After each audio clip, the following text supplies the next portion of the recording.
Don't act all high and mighty over a measly $12,000. You're useless. Try cutting off your financial support and see if I care. Even though I've been sending money to my brother and his wife for 10 years, why do they have to berate me like this? Fine by me. With that, I firmly hung up the phone. They should be the ones worried, not me. I won't help them anymore, no matter what happens. My name is Angela. I live with my husband Niles and our son Seth. Niles is incredibly kind. He actively helps around the house and spends quality time with Seth. I've been living a happy life, but I have a concern. It's about my older brother Freddie and his wife Isla, who live in our family home. Our mom, named Jean, retired and moved back home after Freddie and Isla declared they would take care of her. Growing up in a single-parent household, I was worried, so I gladly accepted Freddie's offer. To show my gratitude, I've been sending Mom $12,000 every month. But things seemed off after Freddie and Isla started managing the money. Whenever I forgot to send the money, Isla would angrily call me. Each time, I'd rush to transfer the funds. Mom's behavior also seemed strange lately. She's been distant on the phone, often comparing me to Freddie. Freddie has always struggled academically and isn't athletic. Mom used to complain about how Freddie didn't study as much as I did, but now the tables have turned. I didn't understand why Mom's attitude changed, but I never stopped the financial support. At the beginning of a new month, Isla calls my cell phone as usual. "Did you forget this month's money? What's the deal?" she scolds. "I'm sorry. I'll transfer it right away." "You're so clumsy. How do you even manage to raise a child?" Isla berated me, urging me to transfer the money quickly. I felt like I was being extorted and uneasy about the whole situation. Is this how financial support is supposed to work? Isla's aggressive behavior started when she first met our family. The first time she saw me, she scoffed. "Who's this plain girl?" "Freddie's sister." "No way." I was taken aback. I never expected such a comment from someone I just met. Mom defended me, and I remember that clearly. Isla's attire was a miniskirt and a flashy leopard print jacket. "Isn't it inappropriate to wear that to meet your fiance's family?" I thought so, but I didn't say anything. Isla's behavior only escalated from there. I vented to my husband, who was also upset. I found solace, but the idea of having her as family was disconcerting. However, Freddie wasn't the most sensible person either, so I assumed I'd get used to it. Their behavior worsened after moving into the family home. I wondered if Mom was okay living with them, but with work and raising Seth, I couldn't visit Mom and was left in the dark about the details of her well-being. Amidst our busy lives, Mom suddenly called at the end of the month as usual. I had just dropped my son off at the child care center and was about to head to work when I received a phone call from her. "What's wrong?" I asked, but Mom sounded furious. When I asked her to explain, she said something outrageous. "Where's this month's money?" I was shocked. I had already sent the money at the beginning of the month. I told her I transferred it to Freddie's account, but she angrily claimed she hadn't received it. Surprised, I asked her to check again, but she wouldn't listen. "You've become so irresponsible after all I did to raise you. Right now, you're sending less money. You're so ungrateful." I did send the $12,000. Enough excuses. Send the $12,000 now. If I don't get it next month, I'll cut ties with you. Learn from Freddie. He always sends $500 on time. Why am I expected to send $1.02 to 000 when Freddie only sends $500? Angry, I yelled back that I did send the money and hung up. It might have been a bit childish, but I wanted to be clear about the money. If Mom's going to unfairly scold me again next month, I need to check in with my brother. There's a chance his wife is up to something. Determined, I headed to work, my footsteps echoing with frustration. The next month, as usual, I got a call from my sister-in-law. "Did you forget this month? I always tell you to transfer at the beginning of the month, don't I?" I asked her about Mom's behavior last month, to which she responded, "Oh, she might have been a bit upset. But I leave everything about Mom to Freddie. If you're concerned, ask him." More importantly, make sure you transfer the $1.02 to 000. Got it? She hung up without waiting for an answer. Taking her advice, I decided to contact my brother. Hey, I wanted to talk about Mom, I said. He responded with annoyance. What now? I told him about the angry call from Mom last month and how she was upset about not receiving the money. To my shock, he said, we're struggling too. Since moving back home, we decided to give Mom $500 from your $12,000 and $500 from my salary. We used the rest this month. We had some extra expenses, so we used all of your $1.02 to 000. I was stunned. I couldn't fathom that my money was being used by my brother instead of Mom. Filled with anger, I confronted him, but he skillfully dodged my questions, leaving me feeling helpless. I hung up, contemplating whether I should inform Mom about the situation. Calling her, I relayed everything my brother had said, but she refused to listen. You're just making excuses. You probably didn't send the money this month either. I sacrificed so much for you, and this is how you repay me, Mom said, tears streaming down her face. Feeling helpless, I asked Mom to switch to a video call to prove that I had properly transferred $12,000. Mom hesitated but eventually switched to a video call. I displayed my bank card with the transaction history, hoping she would understand. However, Mom remained skeptical. You probably faked this. I heard on the news that it's easy to make these things now. Just pay this month's amount, and we'll talk after that, she insisted. I transferred the $12,000, hoping that it would resolve the issue. Mom, acting high and mighty, demanded to see my brother's bank card as well before hanging up. Trusting Mom and my brother, I transferred the money for the current month, believing that she would realize I was right.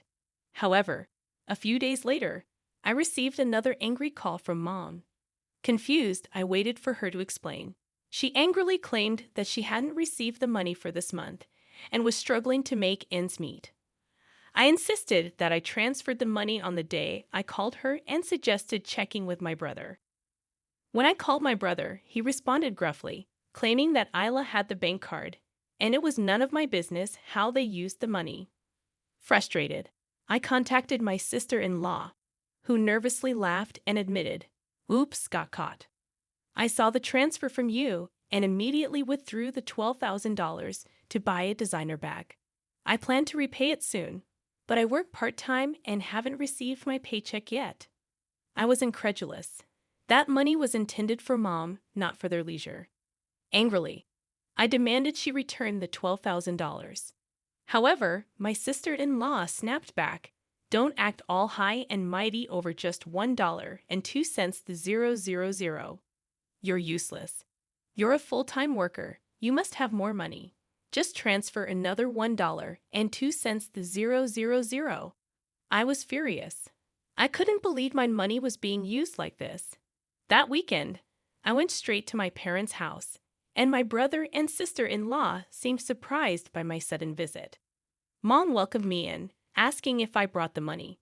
I stated that I had transferred the money and wanted to confirm it, intending to see my brother's bank card. When I confronted my sister-in-law, she made a disgusted face. "Ila, you have the bank card, right? Show it to me." "Why should I show it to you?" "Because I transferred $12,000 to my brother's account," I insisted. However, she refused to show me. "You said you'd return it, right? You've received your paycheck by now, haven't you?" When I glared at her, she tried to dodge the question. "You're trying to blame me for not transferring, aren't you? I've transferred it properly." As we argued, Mom shouted in anger, "Angela, enough. I thought you brought the money. Ila would never misuse it." She pushed me towards the door. "If you came here for that, then go home. You're no longer my daughter." In my anger, I retorted, "Fine, I'll stop sending money. You might not know, but my brother and his wife aren't as good as you think.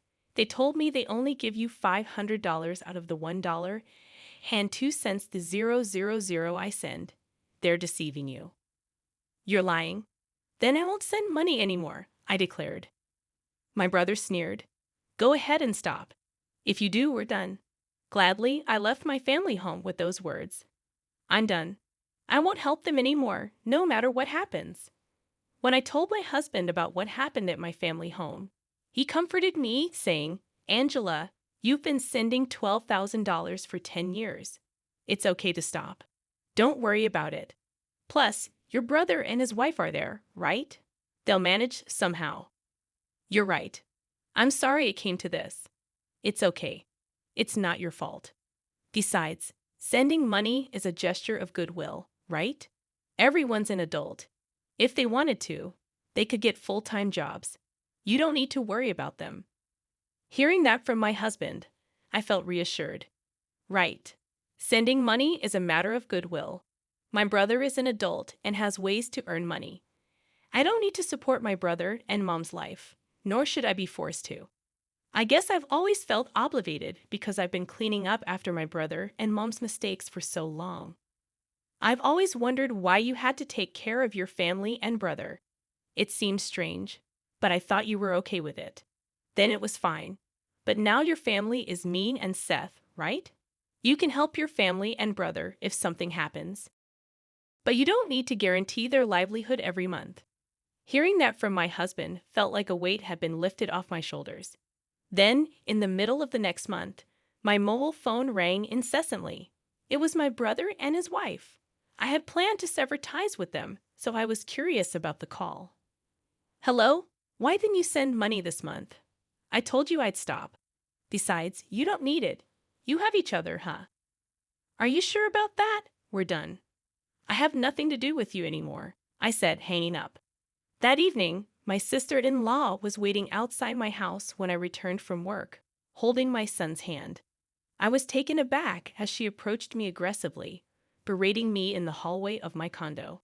Do you think you can get away with this? What do you mean? We've cut ties. Don't come here again. Hearing that, she stomped her foot in anger, yelling and cursing. Someone from the neighborhood must have called the police because they arrived shortly after. She was taken away by the police. In disbelief, I immediately called my brother. Lus stormed into your place and got arrested. Why did that happen? It's cruel of you to call the police. We're family. I didn't call them. Someone else did. Can you please have her stop asking for money? It's a bad influence on my son, and I don't want anything to do with you anymore. When I firmly responded, my brother went silent and then began pleading in a weak voice. Look, I work part-time, and Ula works part-time too. Mom's pension is small, and we can't live without your $12,000. You get that right. Most of the $12,000 goes to Ula's leisure, so you should be fine, right? No, it's not like that. Sure, she spends a bit recklessly. But we need the $12,000 for our lives. Please send it this month. Why should I support you? You probably only give Mom $500 anyway, I replied, hanging up. I decided never to answer calls from my brother or sister-in-law again. I received many texts from my brother, but I only looked at them and ignored them. My sister-in-law kept trying to contact me, which was annoying. But maybe because she was arrested, she didn't come to my house. A few months later, I finally got a call from Mom. Angela, Freddie hasn't been giving me money lately. I'm struggling. I was mad before, but I realized I only have you. Mom's voice sounded weak. She then started complaining about how my brother and his wife had been treating her lately. They're terrible. They don't even give me $500 now, and they're living off of my pension. I told them to get full-time jobs if they need money, but they don't listen. Lud is hardly ever home. What should I do? Mom began to cry in a heartbroken voice. However, I didn't feel sympathy for her. I had trusted both Mom and my brother, but they betrayed me.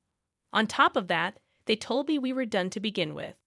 I went to college without borrowing money from Mom. I even paid off my brother's student loans that Mom had been burdened with. That's more than enough. Mom, if you don't want your pension taken by them, why not kick them out of the house? They're adults. They can manage on their own. I gave that piece of advice and ended the call with Mom. She seemed to want to say more, but I had made up my mind not to get involved. They can figure things out on their own. I have my own challenges to deal with. In the end, it seems Mom kicked out my brother and his wife because of their terrible attitude. Having been evicted, they apparently moved into an old apartment. Since that incident, Mom hasn't been very involved in my life, perhaps feeling awkward. Once my brother called, he kept trying to contact me, and when I answered, he said they were in debt because of his wife's excessive spending. He asked for help, but I ignored him. I no longer see Mom, but I live happily with my son and husband.